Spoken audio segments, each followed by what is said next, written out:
I never anticipated having many children. I never even wanted that many, really. I wanted to be a mother, of course I did.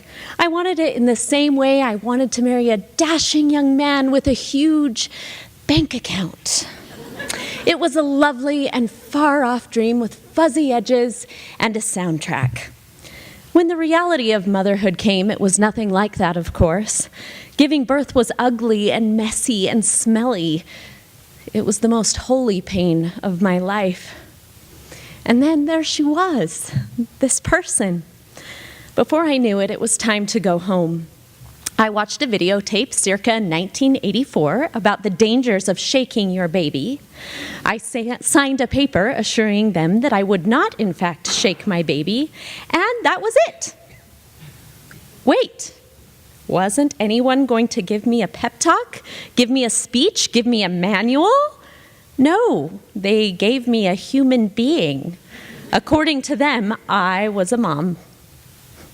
I loved my daughter with every last cell in my body, but she'd come early in my marriage, unexpectedly, and before I had accomplished what I had hoped to do.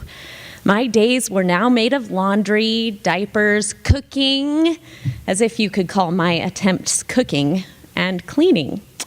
My days were not made of sleeping. I packed away my ambition, so many of my talents, and my brightly colored childhood dreams, not to mention a 19-inch waist, thank you very much. I folded them up nicely, put them in a Rubbermaid tub, and tucked them neatly in the basement of my heart. It wasn't blissful.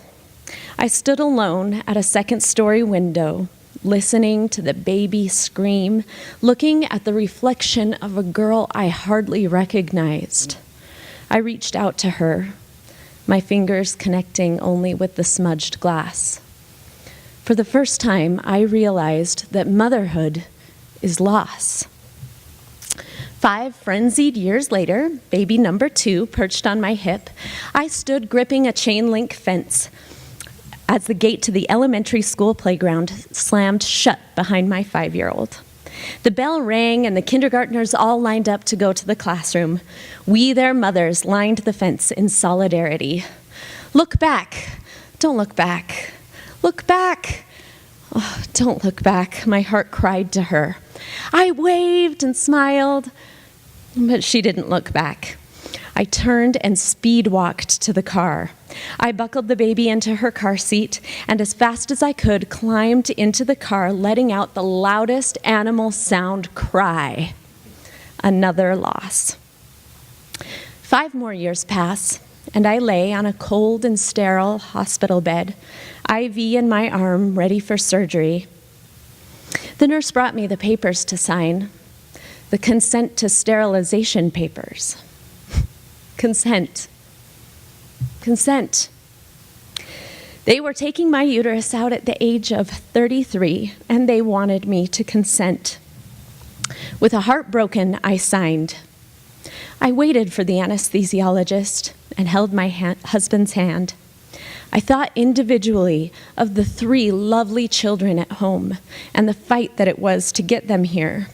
I thought of the years of struggle with my last 2, the surgeries, the failed adoptions, the miracles of my daughters, the heartbreak of being told time after time, 26 times, that I'd never have another baby. Then I thought of that redemptive moment when I finally beat the odds and the doctors pressed to my cheek the tiny face of a baby boy that was never meant to be.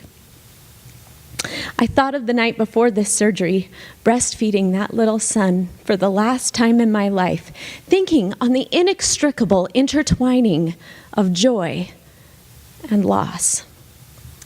Leaving the hospital, I was wheeled out next to a new mother. I sent her my love and felt keenly the void of my own womb. In approximately 16 years, I'm going to pack up all of my mothering skills, the talents that didn't come naturally, but were developed with every ounce of love and determination I've ever possessed. I'll finally be able to dust off that old Rubbermaid bin of dreams and see what I could possibly make of them. Somehow I don't think I'll be thinking much of them, though. In the kiln of motherhood, I've been fired, and those little girl dreams wouldn't fit me much anymore. Somehow I think it will be much more difficult to say goodbye to the bedtime stories and cooking for hungry teenagers, nighttime talks and songs, and built-in best friends.